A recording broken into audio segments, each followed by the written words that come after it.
Well, Indian Wells is canceled, as I'm sure you already know, and I'm here to talk to you about the implications of that on the ATP rankings, give my take on whether it's legit or not, and propose to you a little conspiracy theory I might have as to what's going to happen moving forward here in the ATP season. So here's a, I guess, special edition of The Slice covering the non-existent Indian Wells tournament because of coronavirus. So lots to talk about. Let's get into it.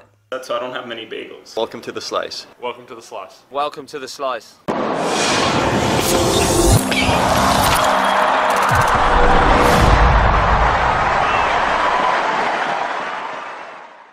Well, folks, crazy things are happening around the world. Lots of stuff's going on. Everyone's seemingly being affected by this coronavirus, which has gone crazy. And at the beginning of this episode, I would just like to say that all of my opinions expressed hereforth are not very legit because I am not a doctor. I don't know much. This is underinformed info on the side of medical side of things coming at you. But we're going to talk about the rankings and what's going on with that. So what are the facts? The facts are that, as we know it so far, Indian Wells is canceled. As for the points, what I've heard so far, I haven't seen an actual press release from the ATP yet, so this isn't like 100% confirmed. But what I have heard from multiple sources is that the points will be dropped from last year just like they normally would. It's a 52-year window. If you didn't know the rankings, it's like however many points you make in a tournament, in the tournaments throughout 52 weeks, 1 year, that's the points that you have. And then each time it moves forward, it drops off the points that were just past that 52-year window. So the points from last year's Indian Wells would be dropped regardless, but then they would be replaced with the new points from this year's Indian Wells.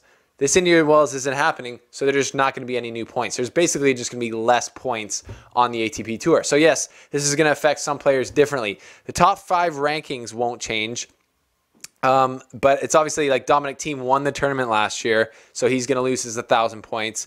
Novak Djokovic only had like 45 points because he lost in the second round to Kohlschreiber last year, so he's not going to be as affected.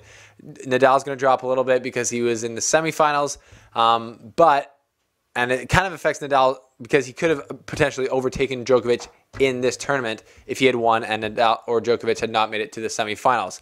Federer was going to lose all his points anyways for making the finals last year. So it's annoying for some players, I'm sure, and it's annoying for a lot of other players for different reasons because... So that's the facts anyways. That's the points going ahead. It shouldn't shake things up too much. I think that's the best way to do it. It's not going to affect too many things. But when it comes to should this tournament have been canceled, again, I'm not a doctor here and not a pandemic expert, but I don't think it should have been canceled. I think that what we've seen from coronavirus, from what I've heard, is that it's not actually much more deadly, if at all more deadly, than the normal flu, which comes around every season and ends up, causing a lot of deaths per year. So it's hard to say whether this is going to, if it's more deadly. Like the players that are there wouldn't have been affected more than they would have been affected if they got the normal flu. That's what I'm hearing. And then, so basically what happened is one person in the Coachella Valley got the virus, the COVID-95 or whatever they call it, the COVID-19. And then the health authority was like, we are shutting this down. We're shutting this place down. And I get it from their perspective. They don't want a ton of people coming in, bringing whatever, if they might be unknowingly affected, into the valley. But I'm thinking, you just canceled the tournament a week before it's going to happen. If I had flights down there, even if the tournament got canceled, I still wouldn't be able to get money back for the flights. So I go down and still have a vacation. I think a lot of people are still going to come to that area. So I don't know if that's going to actually solve their problem a lot. And so the tournament probably has some type of business insurance, as Mitchell Kruger, a player, pointed out. So they're probably fine canceling this. They also, I think, own the stadium, own the ground. So it's not like they're like losing. They're obviously losing out on potential money, but they're not like losing that much on just wasted costs. Obviously, they still probably are, but not as much as maybe some other tournaments. We'll get to that. But then all the players are there. They don't have any insurance for that type of thing. So these players who aren't the big guys, like it obviously doesn't matter for Djokovic, Nadal, Thiem, Federer. They all have so much money, it doesn't matter.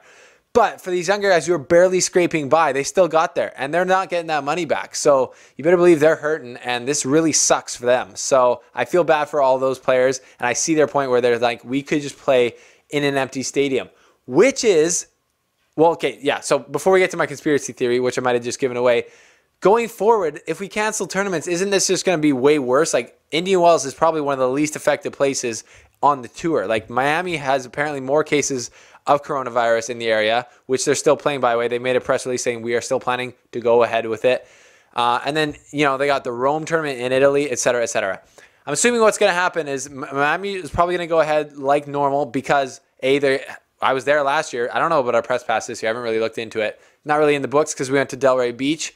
But they rent the Hard Rock Stadium, I'm assuming. It's the stadium the Super Bowl is just held in. So if they cancel the tournament, I don't think they would get that money back either. So I feel like they're going to have a lot more incentive to keep the tournament going.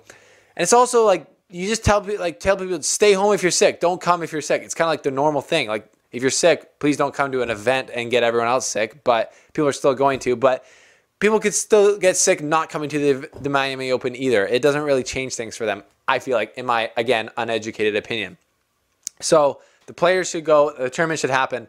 I think when it gets to Europe, where there's more, obviously, fear about this and more kind of cases, it seems, especially in Italy, I'm assuming they'll just play it with an empty stadium. Like we saw Juventus play soccer. They played it in an empty stadium, which is kind of funny. Ronaldo's running around pretending to high-five the crowd. So there's ways they can go forward. I don't want them to be canceling everything. That would be just mayhem. And the players who need the money, this is their work. So it's like, if you're canceling this, you're literally just canceling their work. And then if they can't trust that the tournament's going to run, they just might not show up. And then that just sucks for everyone. So the ranking points are going to drop from last year, and they're not going to get any new points for Indian Wells. That's what I've heard so far. Then they're just going to go forward, and things are going to be relatively normal if no more tournaments get canceled. If they do, we'll see what happens. But I don't think they should. I don't think Indian Wells should have got canceled. My conspiracy theory is, I'm just making this up. Indian Wells says the tournament's canceled. All the players are still there, and then they just play the tournament in an empty stadium. Which, I mean, I don't know how that would go over, because if I was a patron of that tournament, I would be pissed. Can you imagine just being down there and they're like, psych, we actually are running the tournament, but you just can't come because of coronavirus? I would be like losing my mind. So that's my conspiracy. What do you think? Is that a terrible theory? I don't know. It probably is. But let me know what you think about this whole pandemic. It's obviously unfortunate. Even though I've been saying the coronavirus isn't much worse than the actual flu, which I think is a fact, I hope that everyone's safe. I hope that no one's getting super sick from this and passing away. Obviously, that's never a good thing, but it is a thing that happens every flu season, and way less. There'll be way less deaths from coronavirus than there will be from the normal flu, as it seems like right now. Again, my undereducated opinion on this medical topic. So that's what I think. That's the slice on the coronavirus taking out Indian Wells. What's going to happen going forward here, guys? I don't know. Give me your thoughts down in the section below. And if you haven't supported the slice yet, you can do that in multiple ways. Buying a piece of merch on the website. The main thing is going to the link below to join the Patreon show, The Front Row Show. This is where you ask questions and I talk about it on the show. We dialogue. And then if we go to tournaments like Miami, Delray Beach, I take your questions and I ask them to the pros. We did that with our Milos Raonic interview, which you can check out. And we're going to do it more in the future. So if you want to support this type of journalism, go to the link below and I'll see you there, because we're going to be releasing a video this upcoming week in a couple days talking more about coronavirus, talking more in depth. We're going to get your questions. We're going to talk about it. So we'll see you at the link below to join the Front Row Show.